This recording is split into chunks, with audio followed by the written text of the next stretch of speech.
evening, everybody. Welcome to New York Red Bulls Discussion Group, the podcast, episode 95, and of course, the final episode of the season. I'm Gary Redmond. Welcome aboard. Greetings and salutations. Now, of course, we had part one of our what we like to refer to as a post-game postscript, and it was all about Gotham FC winning the championship and winning it all, and the celebration what comes with it. Once again, kudos and celebration, and congratulations. They're going to have a nice little party at Red Bull Arena. Meanwhile, over in Red Bull land, not so much. We're talking about a story of basically rebuild. In other words, they decided to rip up the script after years of mediocrity and everything else.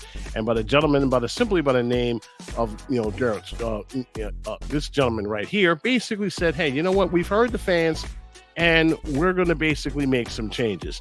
And it didn't take very long now, did it? Of course, Dennis Hamlet was shown the door, to the relief and the excitement of just about everybody else. But unfortunately, it came with a downside.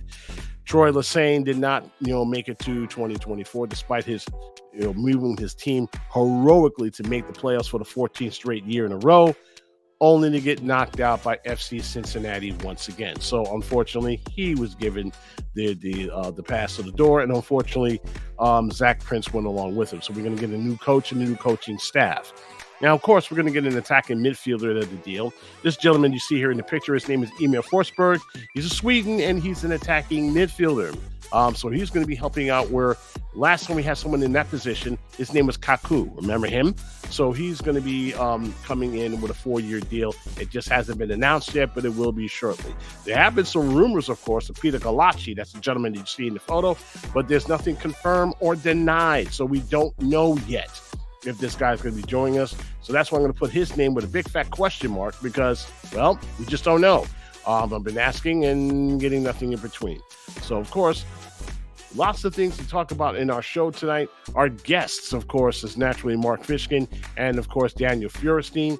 And, of course, we're going to be catching, of course, all you guys in the live audience. And please have all your questions out because it's going to be a lot of fun. If you have any questions for Dan and, of course, for Mark, please ask. We'd be more than this is the show to do it. And as always, if you missed the live show, don't worry about it. Recording will be available in our YouTube channel and Spotify.com the very next day. You can check out our previous episodes there as well. This is season number 3, and all of our episodes from the first 2 will be there for all your listening and viewing pleasure. And as always, we want to thank you, all of you, for this entire season, for your support and everything else. And of course, if you strive to make our podcast better in every episode, if you have any questions, comments, suggestions, do send them our way to our email address at rbdgthepodcast@gmail.com. Once again, rbdgthepodcast, one word, at gmail.com. So with that said, lots of things to discuss. This is going to be how we're going to do the show tonight.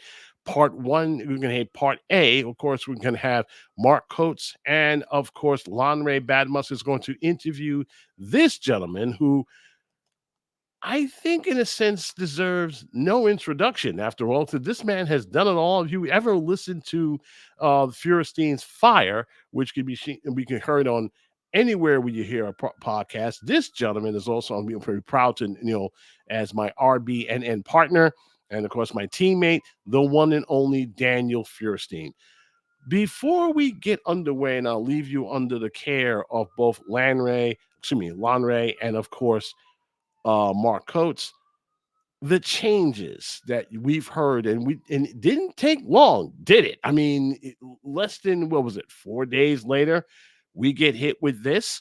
I guess the question, really, the real question I wanted to ask before I leave you was a lot of folks have been asking about regarding Dennis Hamlet was what took so long? So to speak. I know he's been here for maybe a couple of years or somewhat, but what was the trigger? What was the point that at that point you say, okay, you know what, this isn't working, let's try something else? Where do you feel that's was that with the point where they needed to pull the plug? Maybe like Jochen Schneider said, it was a mutual agreement. I think probably Dennis Mutual. decided he just wanted to move on, and they granted his wishes. Look, Dennis has been around when Justin Marsh came in 2015 as an Correct. assistant coach on his staff. And then when Ali Curtis was relieved of his duties Mm. as the sporting director, that's where Dennis, took over, which was I think with 2000 middle of 2016 or Yes. 2017, one of those 2 years. Mm. Look, I think Dennis has a good eye for domestic talent. I just don't know if he did enough to bring in talent from outside of Red Bull to come over and Yeah, to that's get been things going. yeah. That I mean, I give him credit for finding domestic talent in the New York, New Jersey, Southern Connecticut area. But still, though, I just think Dennis has made too many mistakes and not enough movement in the transfer window to bring in the necessary help to make this Red Bull team go further. And no Because matter that's what how that's what much, it's all about, right? Taking the yeah, next step, right? Because exactly, that's it, what it, it it is. seems that this team has been stuck on that level for a while, Too um, much. I and mean, you're not look, going I very mean, no, you're not. And look, the injuries to Lewis Morgan really hurt the team this year. It hurt them very, very badly. badly. Yeah, I know how hard he was trying to get back in the middle of the season, and it just didn't work. And then he tried to come back, and they tried to put him in for the penalty shootout against the Union in Leagues Cup, and even he didn't look fit at all when he took the penalty. Not just he didn't look fit, he didn't look confident either.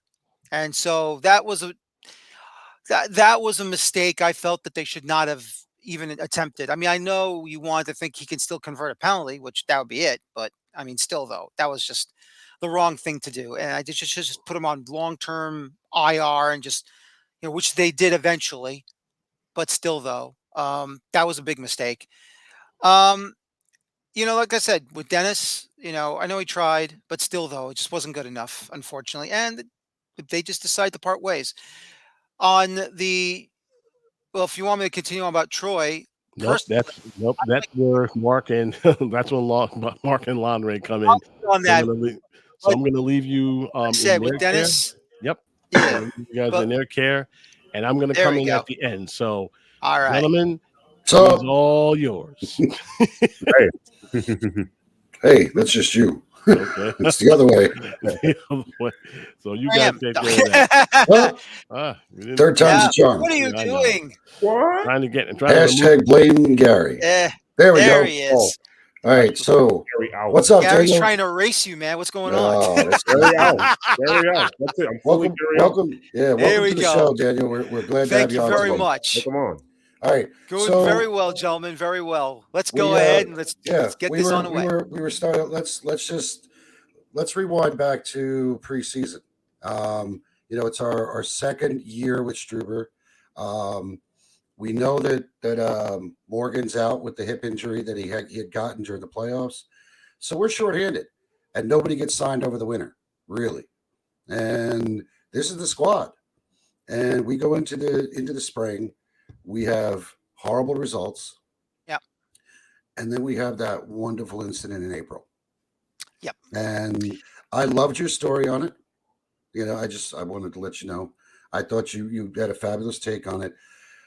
Laurie and I and the whole group, we all discussed this, and we all agreed that it wasn't even so much Van Zier causing the issue, but more so Struber's inability to understand that he needed to take him out of that game. And then we muddle through. We get to Philly. We drop the result against Philly, and then finally he's shown the door. So was that like the for you? Was that the low point of our season? Absolutely. It really was because look, the whole situation that happened, and trust me, I was very upset when I heard the news that that racist slur was said. Now, wasn't now, it wasn't aimed at anyone, but he said it, and it's still bad no matter what. Um, and the way that Struber handled it was absolutely poor. And unfortunately, look, I don't want to, rehash the whole situation, but the truth of the matter No, is this: it's still a problem in Europe. What's going on over there with this whole situation? It's still a problem, and there are some that are trying to get rid of it over there, but there are those that don't want to bother with it. And it's just a very poor miscalculation, extremely poor by Gerhard Struber what he did. If as long as he learned from it, then he deserved at least a second chance. But at the end of the day, it just felt like that situation really got to Struber and it hampered him. And there was no choice that the club had to get rid of him. The club had to send him away. And look, he's back in Europe. I know he's still with the Red Bulls over in Salzburg now. Let him be over there. I don't care anymore. He's not here. It's over with. It's done. Hmm. But I will say this about Struber. It is a very poor decision that he did to keep Von Zier on the field for no reason. He should have taken him out. He had all the communications from his players. I mean, he should have just done it. Well, Without a I doubt, thought, should have yeah, just I done it. thought Coronel was the one who was most adamant about trying to get him to understand the situation. Yep. And that was, and I mean, being there at the game, my son and I, we were sitting, I mean, 40 minutes and we have no soccer. 40 minutes. And Yeah. the unfortunate part of being at a soccer game is that you don't have the public address announcer telling you what's going on. And Exactly. I'm trying to hear on Red Bull Radio if I can figure out what's going on. They didn't know what was going on, and even like just trying to chat back and forth with Gary.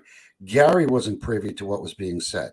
So I it was was like, next to Gary, actually. yeah, We had no yeah. idea what the heck was going So on, and we don't know why they were at the VAR monitor for so long. yeah, and it just like I said, but that again, I felt that of all the things that took place this year, I I think second place for me would have to be the Philly loss, and Lon Ray can speak to that. Yep. When we lost in Philly, that was just you drop the result against New England, drop the result against Philly, just that slide toward the end of the season, that was tough. But that start to this season was just we came on the podcast preseason and we were talking about how we felt the team had a decent shot finish mid pack. And I Yeah. think a lot of us felt that the younger guys were making strides and we were going to see some results. And I guess that leads into the other part of this since we brought up Van Zier. $5 million. We haven't seen much of a return on this guy. So where are you on Van Zier? I know it's 2-year deal he got or 3-year. I think it's a 3-year deal, but I will say this about Van Zier. The problems he's had has been a combination of everything. Obviously, being new to the league, at the same time, no service from the midfield.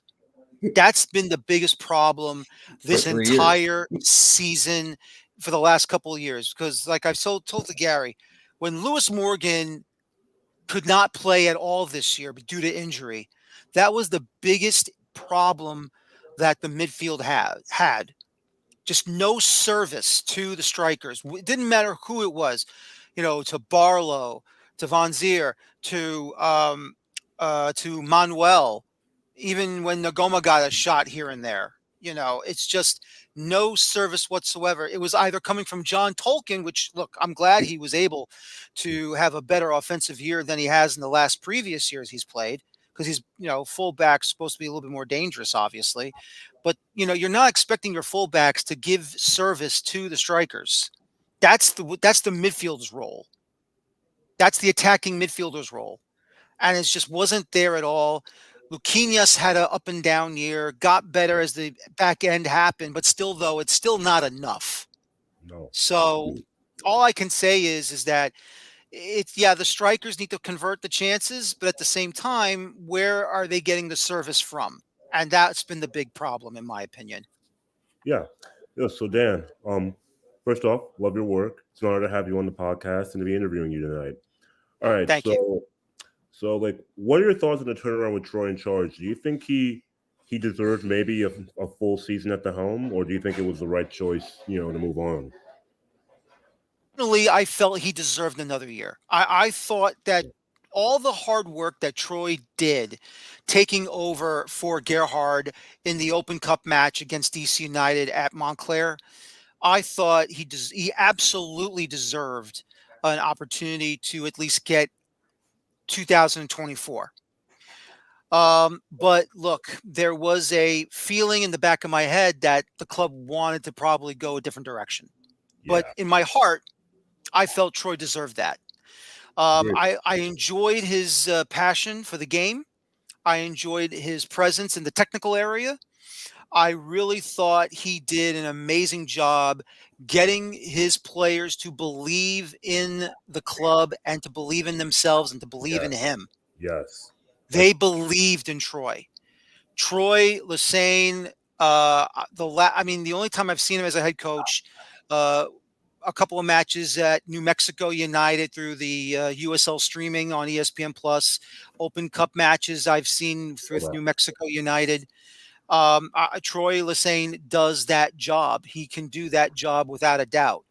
But unfortunately for him, he's no longer here, and they decided to go a different direction. They wanted to clean house. Yeah. Whether it's the right move or the wrong move, I mean, that remains to be seen right now. But look, I mean, give Jochen Schneider some credit at least. Hmm. He listened to the South Ward. He listened to the fans that have had enough of the mediocre seasons that we've had these last couple of years. We've had enough of being eliminated in the opening round. This time, of course, they won the wild card game against Charlotte, but still, though, you couldn't advance past Cincinnati. Of course. So, right or wrong, it all depends on how you feel. But, like I said, I felt Troy deserved another year, Me too. but I understand why the Red Bulls wanted to just reset, clean house, and start from scratch and bring in some new talent, as we've already talked about, or as Gary talked about, of course, in the opening monologue. Yeah. Well, one of the things you mentioned the Jochen Snyder press conference. I know you were covering it as well. One of the things that I definitely took out of the Carlos, it's killing me tonight. One of the things I took out of that when Gary asked him and pressed him, about the fact that we have been on a slide since 2018. I mean, it has been a downward spiral. We have continually earned less points. It's wonderful that they're talking about how we made the playoffs 14 years in a row, and he mentioned that when Dennis was here, we made the playoffs every year, and we all know Miguel loves to go on and on about that. That's like half the league makes the playoffs. It's not really a true accomplishment. And I think that was one of the things that first of all, I don't think he was really ready for Gary's question, but I think you're right in that while Troy did a great job, the team is doing what Jokin's calling a reset. And if that's the case, then yeah, they're looking to bring in a whole new crew. You're going to have a new coach, new assistant coach, new sporting director.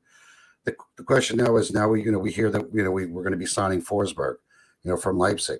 So it's like they keep dangling that hope in front of us. So the question becomes, when does the hope actually equal results?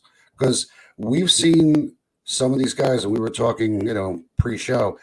Omir Fernandez is one of the leading candidates for free agency, and he's one of the youngest that's ever going to be a free agent in MLS. And it's only because he's been playing since he was very young, and spent time with the first team. We've got a bunch of guys who are more, to me, like bench players. They seem to be more of role players. They can fill in, spot start. I just don't see that we have a true starting 11 that are ready to take the field week in and week out. I'd like to know, how you feel about some of the younger guys, whether or not some of these guys are going to be around for this reset. Well, here's the thing, and of course, we have to wonder. Look, there's always rumors right now going on about John Tolkien being looked at by Chelsea, by Leeds. Obviously, even AC Milan is looking at John Tolkien. Some are saying that he could be gone. When that happens, we'll find out. I don't know his contract status currently.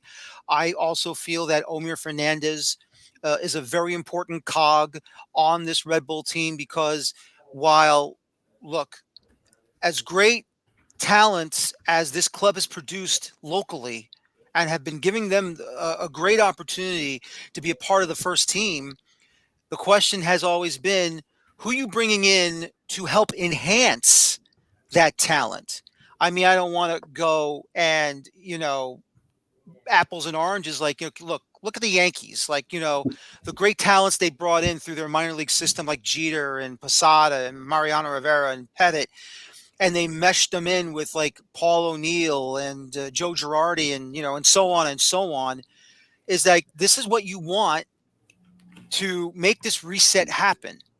But unfortunately, in this world of sports, some of these players that you want to keep, like Omir Fernandez, depending on what they want to do and how they eye the contract negotiations, we'll have to wait and see where Red Bull is going to be standing put on, because it's always going to be the number one thing that always either makes or breaks tinkering or messing around with that roster for the reset for next year is how much money is Omir looking and how much money is Red Bull going to give him.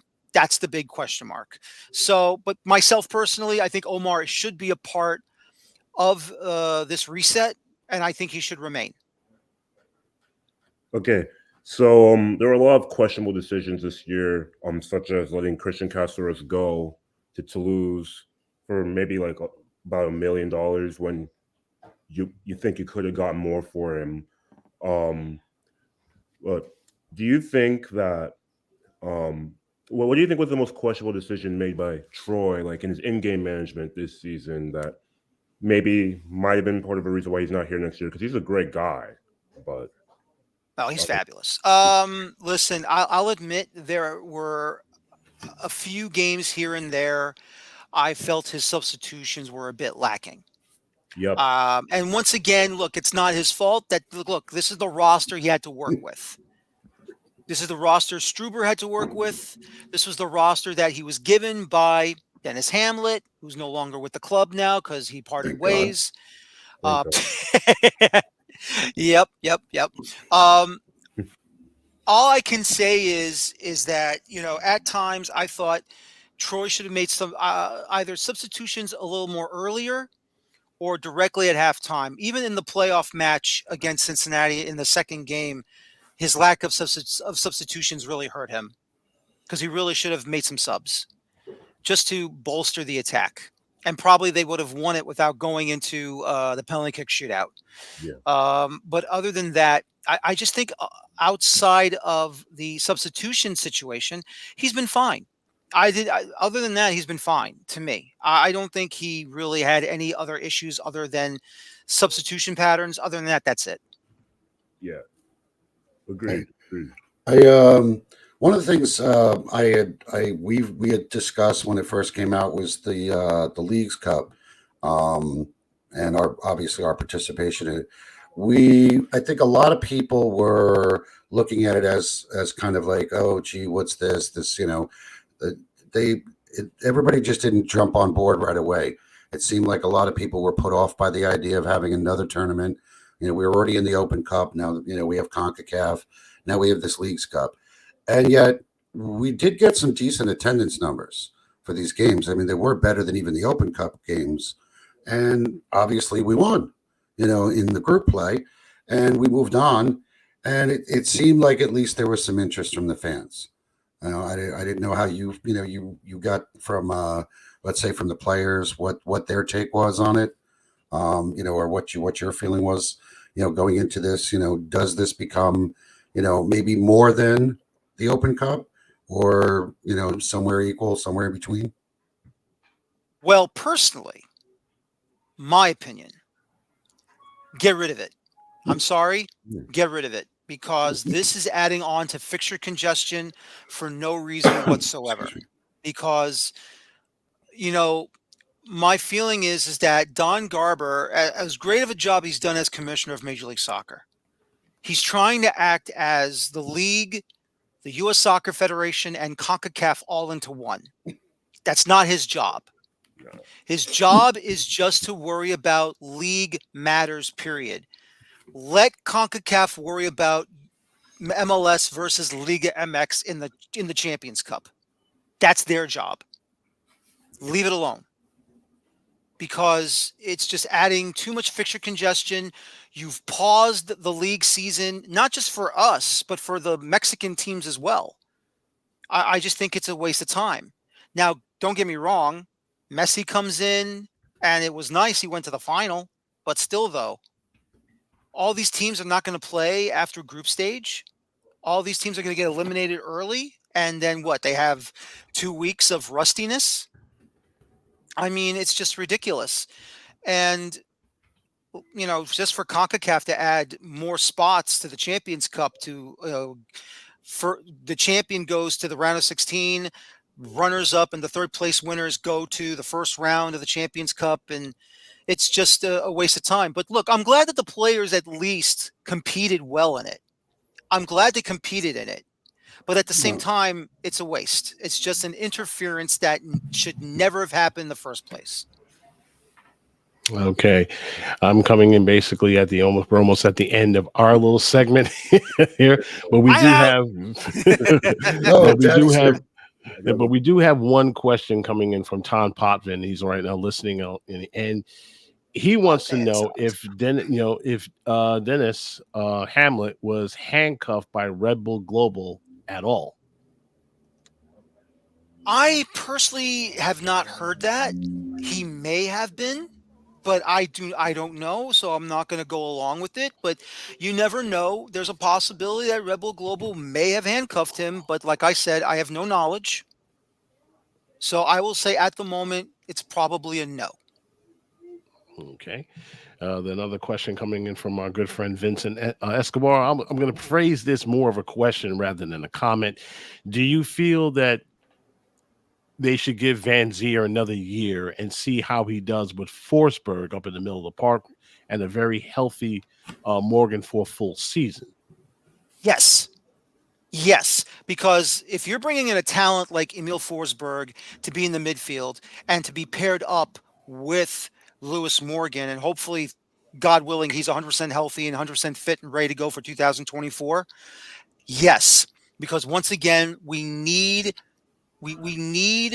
strong distributing midfielders to pass to the strikers so they have those opportunities to score the goals. So yes, that's the point. That's the whole point. You brought in Van Zier for a reason. You have Forsberg now coming in.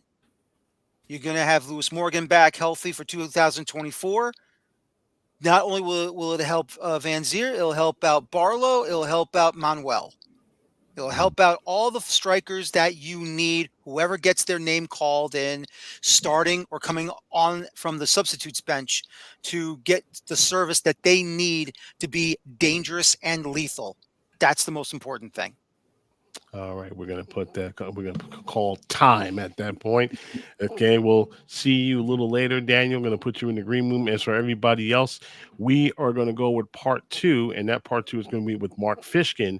And the main question as we go on to the next segment is, where do the Red Bulls go from here? We know how they got here, but fans really want to know exactly, well, okay, so we got Forsberg. What else? Don't you think they need, because the whole idea was to bring them to the next level, right? Was to get them into championship mode, something that we haven't heard of since 2018. And the one person who basically has his whole thumb on the pulse of New York Red Bull fandom is none other than this gentleman who's coming up next, and the one and only Mark Fishkin. We're going to be back in 30 seconds. Stick around. It gets real fun from here.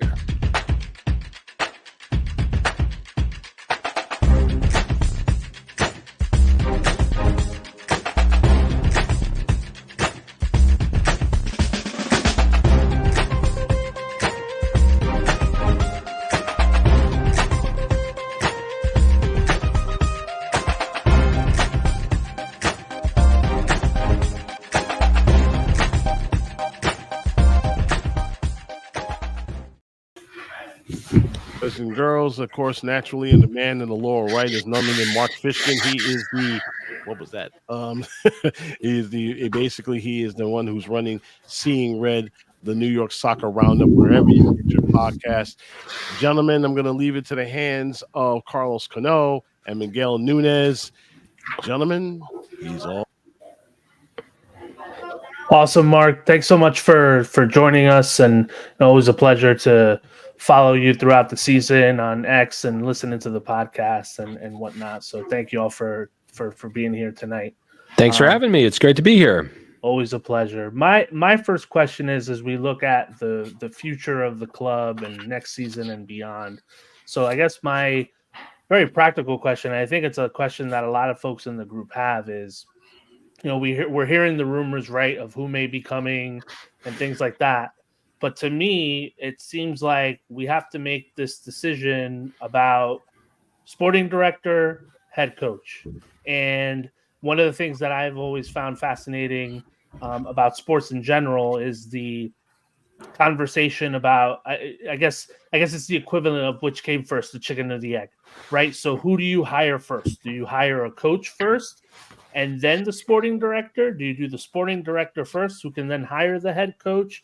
And so the question to you is, to kick us off, where do you see this going, or what information, what's out there that we may know about what's going to happen first, the chicken or the egg in this situation? So the sporting director or the head coach? Well, first of all, I think you have to go back to what Jochen Schneider said during the end of season presser last week. And that was that for the sporting director, he's really looking for someone that knows MLS, that perhaps has done the job, and is someone that can take his instructions, and with his knowledge of the league and the salary cap and all the arcane rules that MLS has in place, that can create a team for him that actually can compete. Now, everyone, I'm sure, who is listening to this show has heard the reports out of Bild in Germany that Sancho Schwartz is coming to be the team's head coach. Considering that both the sporting director and the head coach report into Jochen Schneider, at the end of the day, I don't really think it matters. And I think that if you're Schneider and you have a relationship with Schwartz, which he does, I think this has been months and months in the works. And so I think it's really just a matter of time. The irony is, of course, I think when Schneider was being asked about, what kind of qualities do you really look for in a sporting director? I mean, he basically mentioned Dennis Hamlet, right? Like his profile was, I need someone that knows the league really well, that can help me navigate GAM and TAM and all these rules. Well, you had a guy like that. I know that he wasn't terribly successful in his role over the second half of his time with New York, but I think he's very, very similar profile, a real insider that knows the league. Okay, yeah, Mark, thank you very much for joining us. I just want to say that I never miss your show during the season. Fantastic job. Thanks, Miguel. And give my regards to Mr. Goldstein. Okay? I certainly will. Yeah, so then I have several questions here from several of my mates. Okay, first one from Michael Kane, and he asks, does the front office clear out and Emil Forsberg / Peter Galassi rumors indicate a true change in direction for this team from, quite frankly, the lack of ambition the last 5 seasons? Okay, and I'm going to ask you also within that question, do the rumors of signings of Emil Forsberg and Peter Galassi, would you say that this team or the Red Bull Global or whoever is pulling the strings is now not opposed to just young players who can run and press? Okay, so I think I'm going to take your first question first. Okay. Which is the rumors about Forsberg and Gulacsi and whether that represents a change. Is that Yes, pretty much? I mean, listen, I think Forsberg is the type of player who, while certainly not a household name for sports fans, if you have an opportunity to get a 10-year Bundesliga vet that scores goals at a regular clip, that has stayed regularly healthy, right, for Leipzig, I think you've got to jump on it. He's really just the kind of red goal connection that I think really can drive a whole lot of value. And you have to think to yourself, well, he's scoring 10 goals a year against Bundesliga defenses. And I think it's pretty safe to say that MLS defenses are not quite as skilled as Bundesliga defenses, and he should do really, really well here, especially in combination with a healthy Lewis Morgan and a healthy Serge Goma, and hopefully a healthy and informed Dante Van Zier. I think the questions for New York are probably more toward the back of the formation for 24, if in fact that player is coming. For Gulacsi, I think it's a little bit of a different story. I mean, you could make the argument down the stretch when Coronel was in much better form than he was in the first part of the season, that he was really not culpable on just about any of the goals that he conceded as New York made their late run into the playoffs. He made 2 penalty kick saves during the shootout against Cincinnati. So the idea that they would necessarily bring in, if not a 1A to compete for the starting job, seems a little strange to me, to be frank. I think New York should be riding Coronel as long as he can go. Obviously, Coronel and Paraguay will be he'll be with his national team for Copa America next summer, and we've heard that the league is certainly not going to be shutting down during Copa America, and we'll have Leagues Cup, Daniel Feuerstein's most favorite tournament ever. And so I think the issue is, are you want to make do with a Ryan Mera and an AJ Marcucci for the month of June into July, or do you really want to spend a lot of money on a European keeper? Because we know that you're signing a Bundesliga vet. Like, is that where you want to spend New York's salary on a big keeper? And Cornell does fine, don't get me wrong, but like 2 big expenditures, 2 big pay scripts for these 2 players, I don't know if I see it. Unless Well, they're going to move Cornell, which is their prerogative.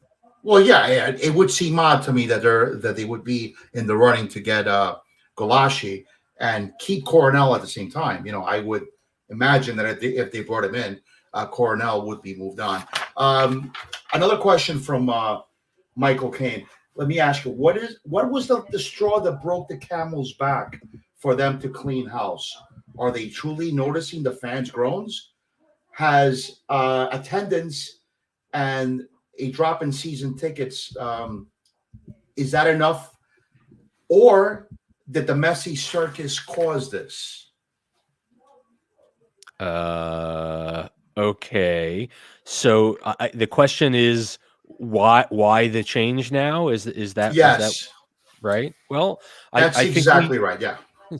I think we heard it pretty clearly from Schneider at the end, during his presser, saying, he referenced that he did, in fact, very much agree with the sign coming out of the Viking Army that the team's play wasn't good enough, and that just being content to reach the playoffs is not good enough. And so I think with a desire to get to the next level, which means contending for MLS Cup or playing in the conference final on a regular basis, I I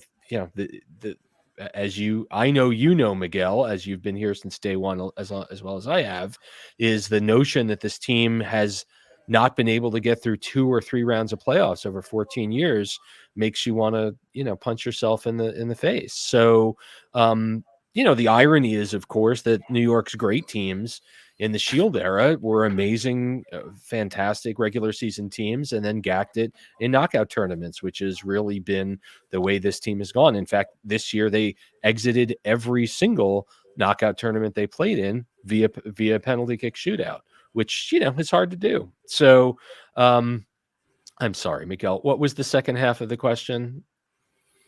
Okay, yeah. So would you foresee that this change in direction, would you say that it has been caused somewhat by what's going on in Miami? I mean, I think we've heard that again.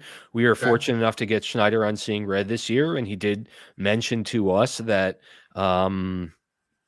that Miami's entrance to the league has definitely raised the bar, I think, for the league's teams. And there's only one Leo Messi, right? But I think there are ways that you can be smart about competing without necessarily becoming, Barcelona 2013. And I think there are ways that they can improve the squad and make them, more attractive in a market where your stadium fills up with 80% fans there to see Mr. Messi play. So, yeah, I think Messi has made a lot of interesting eyebrow raises across the league.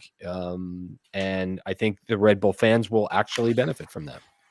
Mark, let's bring it back to the roster if we can for a little Sure. bit for next season. So in the discussion group today, there was some back and forth, specifically about Omir Fernandez, and he's going to be the youngest free agent, on the market this coming off season.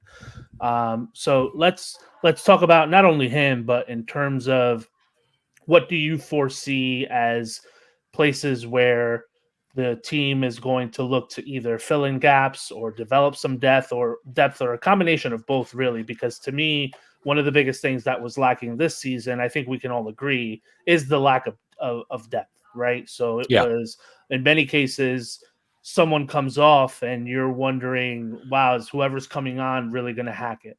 So what do you see happening in terms of the roster beyond what we have speculated and the rumors that we see? Yeah, I mean, I think it's very easy to look at the roster as it currently stands, and I think whether or not Tolkien stays or goes will be meaningful in terms of trying to find depth at left back. And then, while Duncan had a few strong performances, I don't think he's the answer for New York at right back, and I don't necessarily think that Cam Harper is necessarily an everyday starter yet. And so, the team has midfielders for days, right? Especially if Forsberg's coming in, right? So you've got Forsberg and Luquinhas, and you've got Edelman, and you've got Amaya, and Wiki Carmona is still in the program, although he certainly has dropped. If I'm new sporting director X, I think Drew Yearwood's time here is probably done. He gets paid far too much money for far little output. He's dropped down the depth chart to be, below New York's homegrown and Frankie Maya. You've got Luquinhas, who, I think was a little unshackled during the late run. I'd like to hope that he can improve, but in a world where Forsberg's here and Morgan's back and Gomez here and, Luquinhas playing on the right wing isn't really where I see him. So, I think there are a lot of interesting roster challenges that can be filled, not exclusively by homegrown players or kids out of the academy. I'd really like to see them. I mean, they can't sign Forsberg and walk away and say we're done, right? Like there's just more to do, and I would hope that. Do you think they would trade or move on from Luquinhas, says Vincent Escobar? Not a DB player to me. Yeah, I mean, I could see it. Absolutely. And, Luquinhas was instrumental in New York's late run, but in a world where there's a much greater talent in the midfield that isn't necessarily going to try to dribble four guys and then fall down, I think that absolutely. I think that's a good question to ask. So, yeah, I mean, the new sporting director, once he is named, or she, must really come in and fill a lot of holes, and it is that depth, especially in a world where, and you heard Chris Henderson in Miami mention this over the last day or two. You've got the league, and you've got the Open Cup, and you've got the Leagues Cup. There'll be player absences for Copa America in the summer, and the Euros as well, and so you've got to have a roster that's deep enough to be able to deal with injuries and suspensions and players out of form, just like any other team in the world. Mark, I have a kind of aside in talking about Miami before and whatnot. And this is a question that I've posed in the group and in other forums, and all I really get are the super sarcastic answers, right? Like, Out of this fan base, come on, man. they'll figure it out later.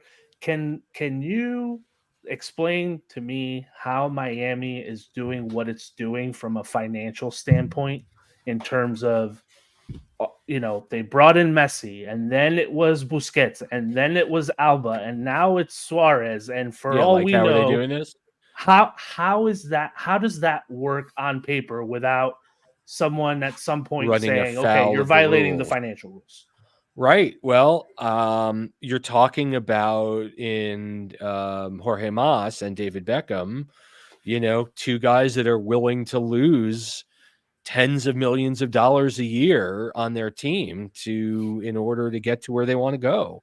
And so if it's a question of telling Jordi Alba, your salary is going to be 250 grand a year, but because we know that this guy doesn't actually need to make a dime, right? But we're going to buy you a $6 million apartment, and we're going to get you a car and a butler and a this and a that and the other, and we're going to make life really, really easy for you, so we can create, again, as I said, Barcelona 2013, in order to roll the league. And had they started a little more a little earlier with all of it, they certainly would have been a playoff team.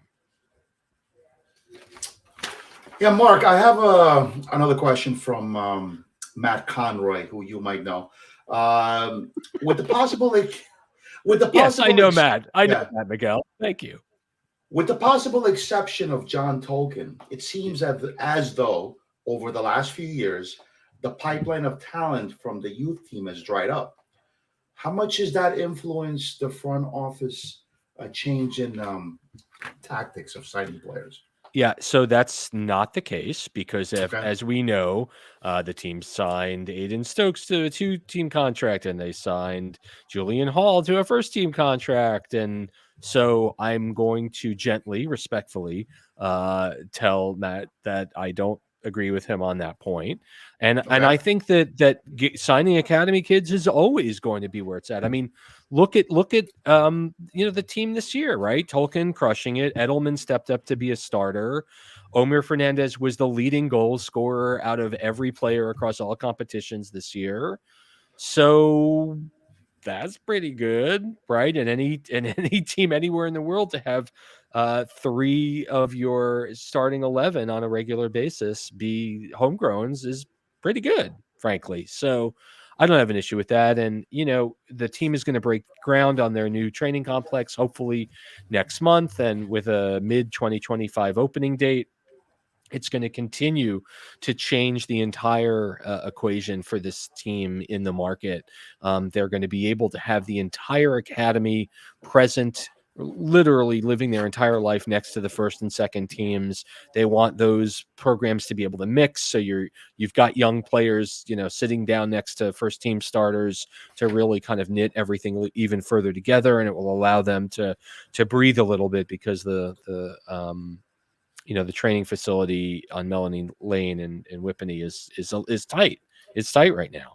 So, I think it's always going to be a big part of what this team's about. And when you look at the U15 team that won the national MLS championship this year, you've already signed 3 of those players to first or second team contracts. So U15s, I mean, damn, that's really something. Carlos, anything? I mean, sure. Again, thinking about the future and whatnot, one of the things that I guess remember fondly of the Jesse Marsh days is kind of the real. I felt, at least, the real true connection between the first team and the second team. And so when folks from the second team got called up to the first team, it was seamless. At least that's how I felt. Mm-hmm. Where do you see that relationship now, and where do you see it going given all of the changes? Yeah, I mean, I don't necessarily see any big change in terms of what I think that relationship will continue to be incredibly strong. I mean, we continue to see Bento Estrella, right, signed at 14, basically to prevent him from being poached by a Portuguese club. Continue to work his way through the second team as he gets a little bit older and starts contributing. You see more academy players playing on RB2, and so I mean, you look at a player like Ibrahim Kasuli, who made the MLS Next Pro Best 11. I mean, I would wholeheartedly expect a player like Kasuli to get a first team contract, a homegrown / first team contract this year to see what he can do. So, yeah, I mean, I think the future is bright. I think Ibra Sagaya has now had the twos for a couple of years now. They've settled in nicely with MLS Next Pro, which continues to, while it certainly isn't the quality of USL Championship, a little better. And I think the difference in the quality between the two leagues, is a reason why perhaps you'll see maybe two team players move up a little slower. Struber made a pretty clear comment at one point that the MLS Next Pro League is not as good as USL Championship, nor should it be. So with the advent of more non-MLS teams entering that league, which I find really confusing and kind of silly. Eddie Pope's Carolina Core team is joining. We know that Jacksonville Armada is joining. We know that Chattanooga FC is, joining the Evil Empire. And so it'll be interesting to see how those teams are able to push the MLS native teams, really, because, kids against kids, it doesn't have the same ring as the older RB2s that used to play against grown men every week in, week out. All right, I have a couple of questions. This is coming from, once again, Vincent Escobar. He's killing it tonight. Do you think this is the one thing that we haven't touched on? We talked about, of course, about the offense. We talked about the midfield, but we haven't spoken about so much about the defense, aside of course, Carlos Coronel. Do you think they'll bring in some experienced defenders? Or do you feel that that's something they should focus on next? Yeah, we actually did talk about it a little bit, Gary, during our segment. We talked about the notion that John Tolkien may be on his way out to Europe, right? As we heard from Schneider saying Red Bull fans should enjoy every single time they have an opportunity to see him, because we don't know how much longer he'll be here.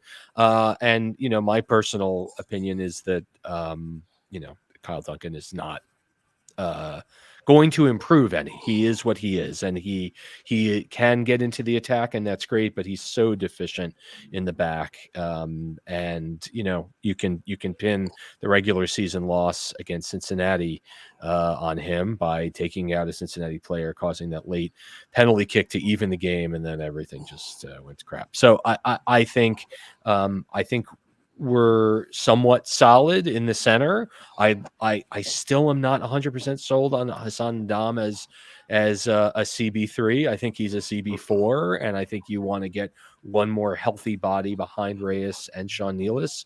I know Dylan Nealis can do it in a pinch, but I'd prefer not to have to turn to him. So yeah, I mean, I think there can be improvements made at every position. So I'd like to see that. Okay, next question is from Lisa Voltino. She's been hanging around with us ever since we got started. The question really is about the sporting director side. Do you think there'll be any benefit for finally merging the sporting director and the head of sport positions? We're the only team that has both. Yeah, so first of all, I'd like to congratulate the U.S. men's national team for their worst loss ever, 2-1 at Trinidad, which qualifies them not only for the Copa America, but also for the Nations League semifinals. The United States, the only team to ever win the CONCACAF Nations League. So well done, boys, I think. I don't know. That was a howler by Turner earlier. So, Lisa, for your question, the answer is, if Jochen Schneider is the one making the decision and he's saying, I want to have a sporting director that is focused exclusively, as he says, on the first team, while Jochen has a more overarching view of the entire player program at Red Bulls, then it is certainly up to him to make that decision. And so I know that he And Red Bull don't see that as being strange. And so they will do things the way they do it. But, I think in a future state, who the hell knows? But I think Schneider likes the fact that he has kind of a broader view of what's happening in the academy and how do we moving people along the pipeline and, how are we growing the academy and as well as the first team. And he wants someone that's an MLS capologist who's completely exclusively focused on the first team, and that's what he wants, and that's what he'll get. But a good question. And of course, finally, this is also from Vincent Escobar. How many players do you see coming into the team this offseason? We already discussed one, that was Emil Forsberg, and maybe Peter Galacci, but that can't be it. There can't be just those two. And we got one, we got another one coming, but it can't be just that guy and that's it, as you mentioned before. But if you take a look at the roster from top to bottom, how do you see how many players they might bring in, if any? Well, first of all, I'd like to say that they have 0 additions to the squad until they're actually announced by the team. So while everyone in the press is saying that Forsberg to New York is a done deal, and they've asked him, and he said, "I love my time here at Leipzig, and I'm very happy here," which is what players say when they're under contract and they can't actually say they're leaving. Although I think it's certainly fair to expect that to happen. So let's see. 5 new players. I mean, nobody knows, right? I think I would like to see new wingbacks. I think that as I said, I think if Forsberg is coming, and we feel very confident that he's coming, I don't know that you necessarily need to add to the midfield core, especially with Morgan coming back, and let's hope against hope that he's healthy. And Serge Goma, and so I think we're set there. I would, I'd like to see another forward or two. I love Tom Barlow as a person. I think if he's not back next year, I think that'll be okay. I think that most Red Bull fans would be okay with that. I'm not a huge fan of Elias Manuel, although he scored some very timely goals and had great performances against teams from cities that started with the letter C.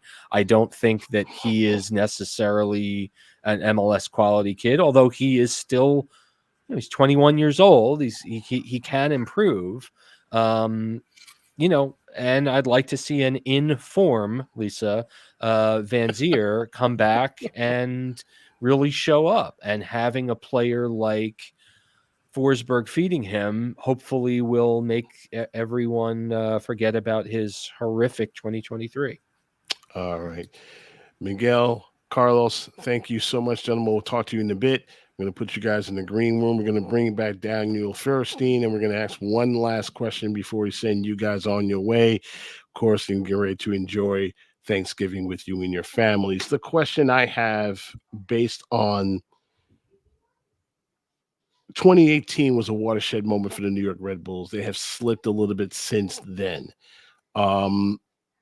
Overall, and I'm going to start with you, Daniel, what do the Red Bulls need to do to get themselves out of right now? The one I would like to see is irrelevancy right now. I mean, folks are simply not paying attention to this team. Most folks just simply don't care about this team. If you look at Mark's growing list of reasons why folks won't come to Red Bull Arena right now, it's almost 1,000, and so on. But what would you feel would be the first big step in order for folks to go, hey, there's something going on in Harrison? You're muted. You're muted. There you go. Better? Much better. Okay. Okay, good. I thought I unmuted myself. As I was trying to say before, competent signings. I mean, look, it would be nice to get the big name player to come over, the big name European player to come over, or a South American player to come over. But if you can get someone that's competent enough and strong enough to mesh with this team, then, they'll be winning. I mean, Mark, you would agree with me that when Jesse and Ali Curtis took over in 2015 after Mike Petke was sent away. Yeah. Many people thought that that's it. It's over. This team is not going to go anywhere until, you bring in Mike Grella, you bring in Sasha, you bring in other players that are meshing with the current roster that was there, like when Luis was there and BWP and Not household Lloyd names, but Sam. ballers. I mean, they went on a big run, big victories, big games. I mean, they won 2 Shields. I know Chris Armas took over in the middle of the 2018 season, but still, though, they went. They had big. They had. It took that team to tell everyone, hey, listen, we're still good. We still got it, and we're going forward. I think if they get competent signings and it meshes well with these academy players, that are currently on the roster, why not? It could work again. But at the same time, you're going to need a competent head coach to do the job as well. And I think that's the point of the whole thing, because we don't know who the head coach is going to be, Mark. We don't know who the sporting director is going to be. So right now we're all at a pause. But for the first time in a while, I wouldn't say the fan base is now looking toward hope, but they're at least excited that they're turning the page. Or are they? I'll leave this to you. Do you feel that this is a good first step in order to bring back the trust of the fan base, or is you feel as they feel this is the same old until they actually see it and feel it? Is it the same old until they see it and feel it? I mean, I think Red Bull fans are trying to, those that are willing to, are taking it on faith that the team is not just providing lip service, but is actually looking to improve the squad. From what I've seen from Schneider, from what I've heard from him personally, he certainly is saying all the right things about these last 5 years for the club, and that they've been adrift and it's not good enough and they want to do better. I genuinely believe that he wants to improve the team and he wants to return the team to contention. I genuinely believe that he believes that the addition of Leo Messi to the league has kind of thrown a gauntlet down into other MLS teams that they have to improve. Now, Messi or not, I think the business challenges around having this be a product that people want to see is just going to have to take time.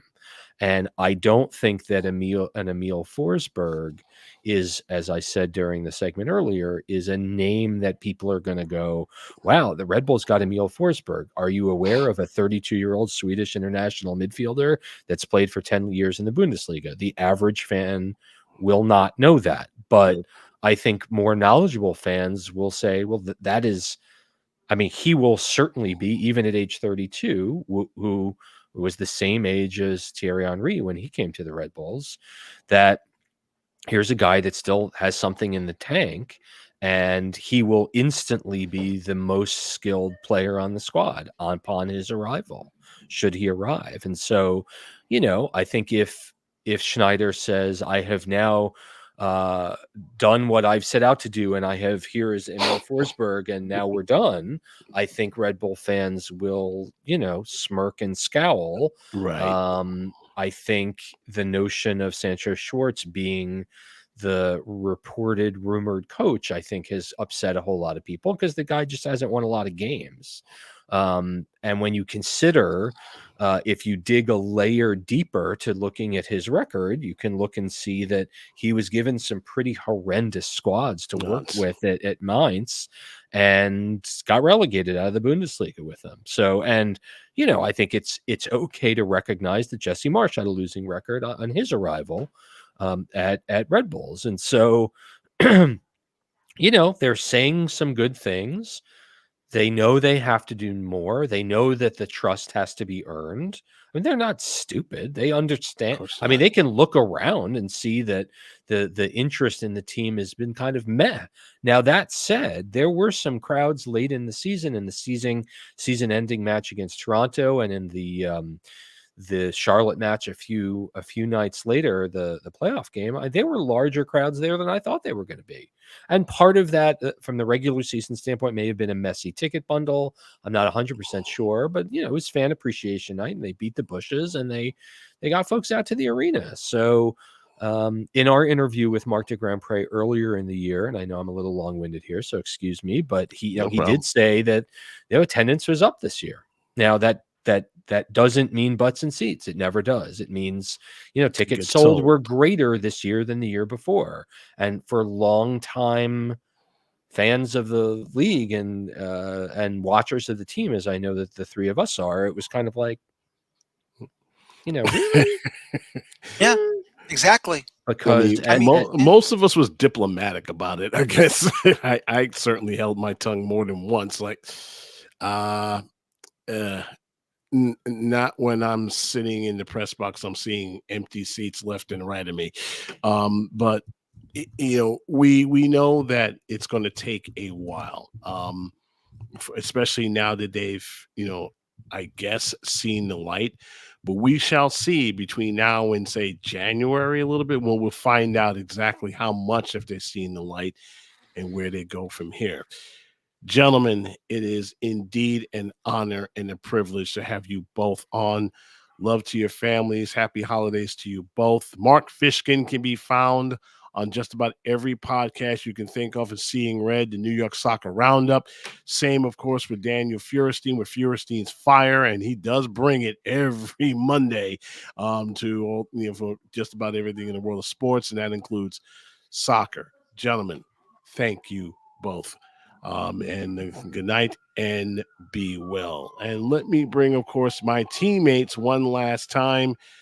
This is our final episode of 2023. 2024 will bring in again in February. Guys, I can't thank you guys enough, starting, of course, with my right-hand man, Carlos Cano, co-producer, Lon Ray, Mark, you've been exquisite this season. And the only word that I can actually think of you, Miguel, is priceless. You've been an absolute priceless member of the team. I thank you enough. I mean, let's talk about one thing, okay? This season, what did I say, right? Don't bring any anything to it. Just enjoy the ride, whatever. No expectations whatsoever, because looking at the team and looking at the lineup, we all said what? Meh, right? Like, I'm not seeing anything fun. There was a little bit of hope with they brought in the Van Zier, and that was known as the spring of hell for this poor guy. At this point, the only thing that can go is up right now for some of these players that's coming back. I'm hoping that Lewis Morgan does come back healthy. I'm hoping, of course, that Serge Goma and, of course, Van Zier, he comes back healthy and looking to raise hell. I mean, we've seen brilliances, flash of brilliances with Van Zier. We've seen what he can actually do. But this was, it wasn't that bad. This wasn't bad, but it wasn't 2009 bad. Okay, that was bad. Okay, that was horrific. Okay, I remember every single game I had to experience that year. Okay, if anybody with me, hey, we're blood brothers, because that was horrific. But it doesn't pass the fact that fans have an expectation. Okay. They constantly raise the bar where we say, you know what? We see other teams come in with less. They have been here, not less. And the next thing you know, they're raising the cup. Have we become that, obnoxious where we want to see more? Or is that the way we're supposed to see our clubs here in this New York area? Your thoughts. Carlos, you start. Look, Miguel and I go back and forth, and we bust each other's chops about what's success, relegation, yada yada yada. The one thing that the two of us can agree on, the one thing we both can agree on is that we both want to see the Red Bulls win a cup. However, for whatever it is that it is, playoffs, it's not relegation, X, Y, and Z. I just want to see this team raise MLS Cup. I want to have to call out from work to go to a parade or a Won't celebration Okay. or whatever it is the next day. That's what I want. And you know what? I live and die with this team. Go through the ups and downs. I'm there when it's good. I'm there when it's bad. And at this point, we say it at the beginning of every season. We've said it at the beginning, of every season that we've done the podcast. We've earned it. We deserve it. It's what we want. Let's just get bloody MLS Cup. And get something before we die. Lon Ray, your thoughts? Yeah, having been a fan of the team since I was about 11 years old, I've seen just about everything. I saw 2009, our last season of Giants game. That was just brother. a desecration,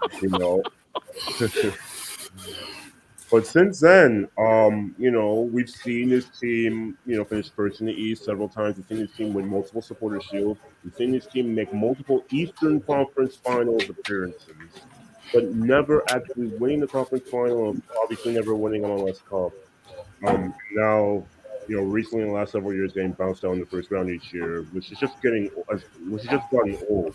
I think we are the most suffering fan base in MLS compared to the expectations that our fan base has for being a club, being a franchise in the New York market. You are expected to provide excellence. You are expected to provide at least championship It's contention. the New York in your name, right? So Exactly. That's what it is. And this team just has not been anywhere near championship contenders for the longest time.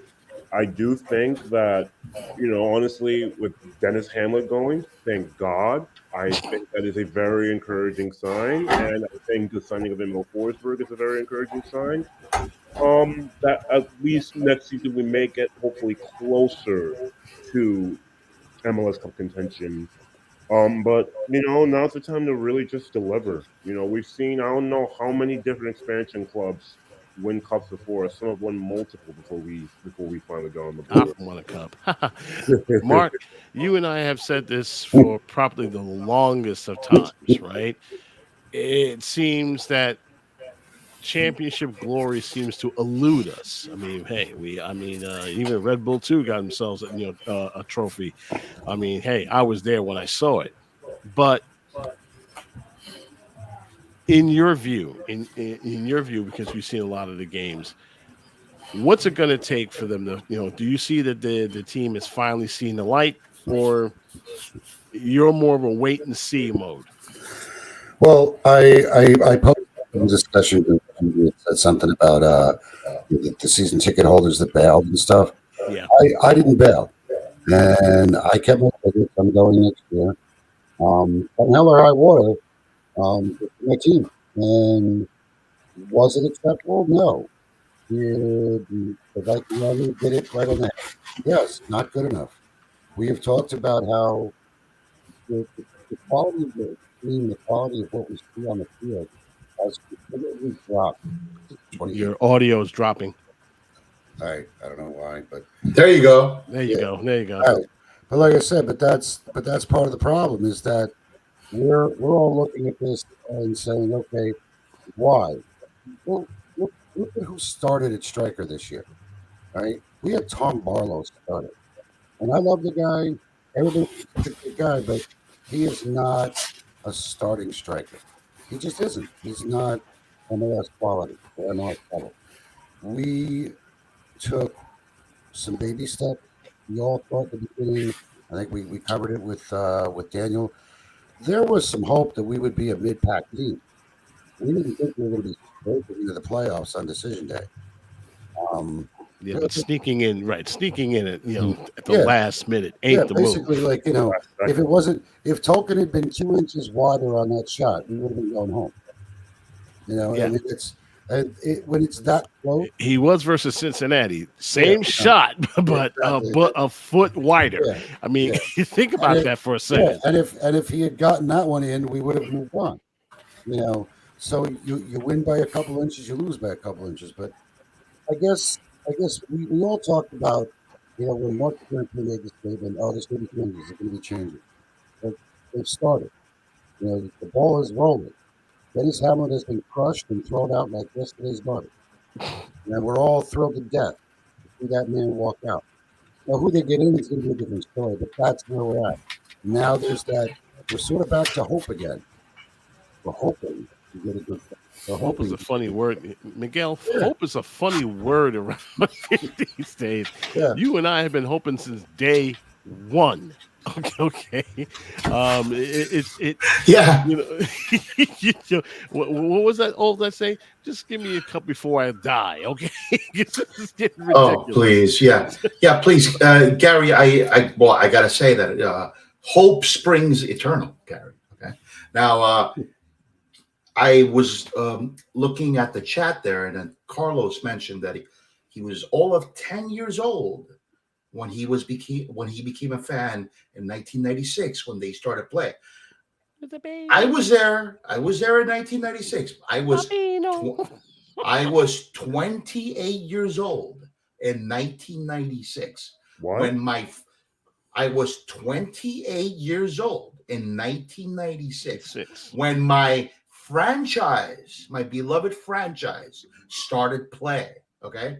Never in a million years would I think that I'd be sitting here talking to you guys 27 years later, and my beloved franchise does not have an actual championship. Okay. Let's talk about not good enough. I would imagine I would bring it up. I would tell you guys that the whole history of this franchise, we've not been good enough. Okay. There were several years this past decade, several seasons where we were this close from being good enough. Okay. Okay. We won the Supporter Shields but we were missing something to get us over that hump of winning the playoffs. Okay.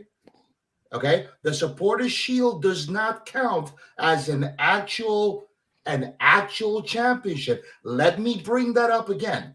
It's not even a thing because it's not home and away with the entire league. As a matter of fact, when we were winning Shields, I think we'd play some teams 3 times and some Four. teams from out. Yeah, and some teams from out west, like You can once. blame the league all you want. Okay? I mean, Yeah. you can blame the league. I mean, okay. Yeah.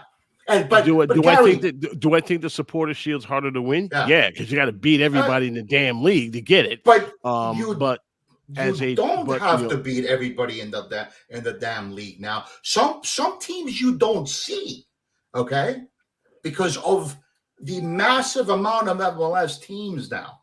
Okay, you're right. Now there's 29 teams. Right. I'm gonna tell you something, Gary. Pretty soon. I'm gonna tell you once again. Hope springs eternal. I'm gonna have hope for next season that we're going to get somewhere. I take a U.S. Open Cup championship at this point, Gary, okay? Instead of I would take that, okay? I would celebrate that. Look at Seattle. I would have my own parade. Okay? Look at Seattle. How many U.S. Open Cups I think they have like won? 5. I think they have like 5. Have they won before they finally won the big one? All right. So but listen. NYCFC gets into the league, and like what? Just a few years later, they have MLS Cup. Atlanta gets into the league. What? Money, I'm traumatized. And then boom, COVID Cup. Any cup will do. But this is what I'll tell you, Gary. I know hope springs eternal. No, Carlos, okay? you don't want to take that. Hope springs eternal. Okay. Yeah, we go but again. My feeling right now is that we've been passed by a bunch of teams in this league. Okay. I think that's the Yeah. I think that's the overall. I'll end it on that note. I think that's what it was. Okay, and that's probably the reason why I asked Jokin when he came in. and introduced himself to everybody as the new head of sport. I thought it was a sporting director, but whatever. It was asked him that simple question. What was it then? Because to me, not only a member of the media, but also as a fan, I've seen people have seen team after team after team after team blow us, blow by us. Okay. The final insult to me was the Philadelphia Union using your supposed system and just simply made it better. Got better players, better coaches, and now every time you walk into Chester, you're getting your butts handed to you by the very system that you claim to own. I mean, if that didn't put a stick in your craw, I don't know what is. I started rooting for this team when I was 30 years old. Okay. 30. Back in the day, I was rolling in the Giant Stadium with a crew of 20 people, snaking our way through, Port Authority, watching then the Metro Stars. I had a front row seat, okay, to that ridiculous own goal, okay, right there. Me too. Me too. I had a front row seat too. Row seat. So I know all about that dude. I'm not even gonna mention his name because I'm sick of mentioning his name. Okay, not that Caricola. Yeah, whatever his name is. I had a front row seat to that. Then I can see why folks and people tell me, well, the Metro Stars years were great. Nah, I mean, we went from 20 people to now 1. Me. Okay, still going to this team, still following this team, still now writing about this team. I never thought I'd be sitting in the press box writing about this team, and I'm very, whatever I can get the information from the club and give it to you guys is always going to be a pleasure, no matter what. And the only thing I want this team to do, guys, okay, is not just win a cup, okay? Because we all have seen what happens when you do, right? NYCFC have shown the way that when you win a cup, you get a little celebration over at City Hall, and then that's it. Okay, nobody just shrugged. Everybody else shrugged the shoulder. You ain't the Yankees, you ain't the Rangers, you ain't the Giants, you ain't the Jets. Okay, even if the Jets won the Super Bowl, this place would be going mad with green. The only soccer team that I know of that raised the consciousness of soccer in this, in this area, of course, naturally, is the Cosmos.